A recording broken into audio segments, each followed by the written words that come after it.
Kali ini kita akan membahas mengenai kata sifat dalam bahasa Jepang. Kata sifat dalam bahasa Jepang dikategorikan ke dalam dua golongan, atau ada yang menyatakan kata sifat satu dan kata sifat dua, ada yang menyatakan kata sifat i dan kata sifat na. Tapi di sini saya mengistilahkan dengan kata sifat satu, ya. Kata sifat satu ini berjenis apa saja? Di sini adalah kata sifat yang berakhiran i, ai, oi, dan ui. Ya. Contohnya di sini muzukashi, susah, ini double i ya. Chisai, kecil, omoshiroi, menarik, warui, jelek. Nah, ini adalah kategori kata sifat satu, atau ada juga yang menyatakan sebagai kata sifat i, ya.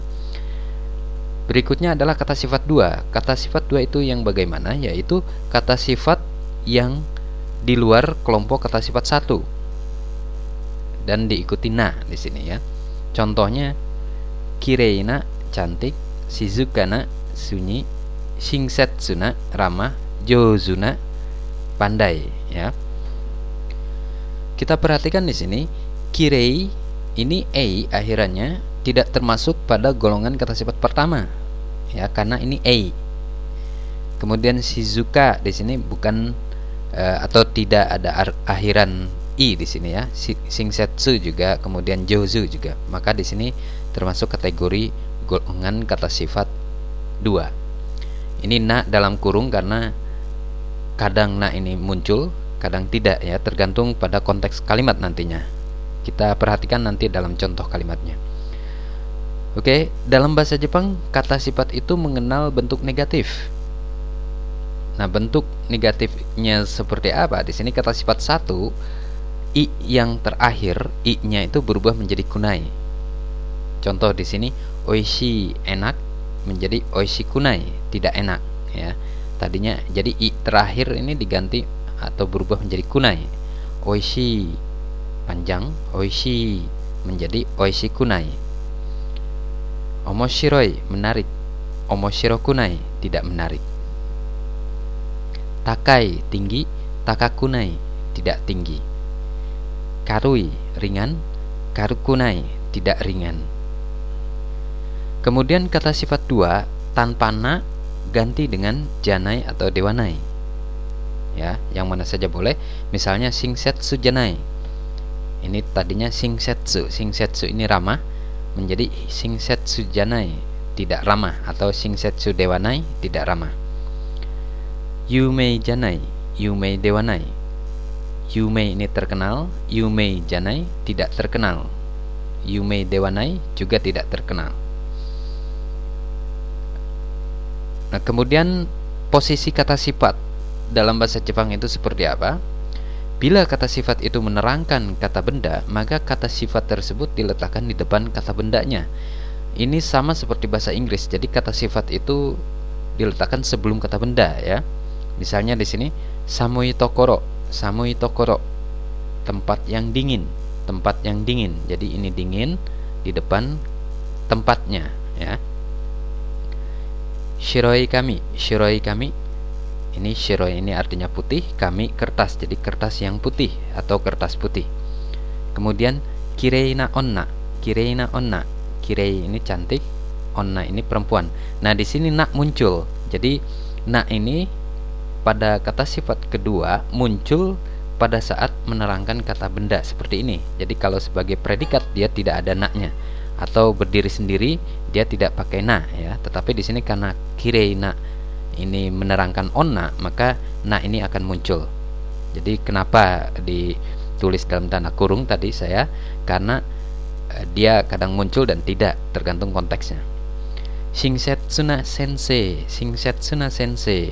dosen yang ramah di sini. Jadi di sini muncul na, ya. Jadi kata sifat dalam bahasa Jepang itu diletakkan di depan kata benda yang disifatinya. Contoh lain, samukunai tokoro, ini bentuk negatif. Samukunai tokoro, tempat yang tidak dingin, ya. Awalnya ini kan samui, tapi bentuk negatif jadi samukunai. Nah, maka di sini samukunai tokoro. Kemudian kirei dewa nai onna, perempuan yang tidak cantik. Di sini kirei cantik, dewana ini tidak, atau kirei janai onna ya. Jadi ini bentuk negatif dari kata sifat. Sekarang penggunaannya atau posisinya dalam kalimat seperti apa? Nah, ini sebagai predikat ya. Kore wa ookii desu. Kore wa ookii desu. Ini besar. Kore wa ookiku nai desu. Kore wa ookiku nai desu. Ini tidak besar. Ini bentuk negatif dari oki. Kanojo wa kirei desu. Kanojo wa kirei desu. Nah, kirei ini termasuk kata sifat golongan kedua. Di sini na hilang ketika dia berdiri sendiri sebagai predikat. Maka kanojo wa kirei desu. Dia cantik. Kanojo wa kirei de wa arimasen. Kanojo wa kirei de wa arimasen atau kirei ja arimasen ya. Dia tidak cantik di sini. Perhatikan dulu di sini bahwa kalau kata sifat kedua di sini bentuk negatifnya kirei de wa arimasen kalau dia sebagai predikat. Sedangkan kata sifat pertama okikunai des tambah des, jadi bukan desnya yang dinegatifkan, karena kata sifat satu bentuk negatifnya adalah bentuk kunai, maka di sini oki kunai des, kalau di sini kirei dewa arimasen ya. Kita perhatikan nomor 5 di sini sore wa oki kabang des. Nah, oki kabang di sini menerangkan kabang, jadi itu tas yang besar, itu tas yang besar ya. Kare wa jouju na kodomo desu. Kare wa jouju na kodomo desu. Dia anak yang pandai. Nah, na di sini muncul karena dia menerangkan kodomo. Sedangkan di sini kata sifat dua kirei misalnya, di sini tidak ada na karena dia berdiri sendiri sebagai predikat. Sedangkan di sini yang menjadi predikat adalah kodomo, tapi yang memiliki sifat jouju gitu ya. Jadi predikatnya adalah kodomo di sini. Sebenarnya kan karewa kodomo des, dia anak-anak gitu. Tetapi di sini kodomonya diberi keterangan atau diberi sifat keadaan, maka di sini jadi jozuna kodomo des. Jadi naknya ini masuk ya. Tidak bisa jozu kodomo. Karewa kirai tabemono karewa karai tabemono tabemasen. Karewa karai tabemono tabemasen. Dia tidak makan makanan yang pedas ya. Dia tidak makan makanan yang pedas. Watashi tachi wa yumei na tokoro e ikimasu. Watashi tachi wa yumei na tokoro e ikimasu. Kami atau kita pergi ke tempat yang yumei. Yumei ini terkenal. Di sini yumei menggunakan atau dibubuhi na ya, karena menjelaskan atau menyifati tokoro ini. Oke, ini mengenai kata sifat dalam bahasa Jepang.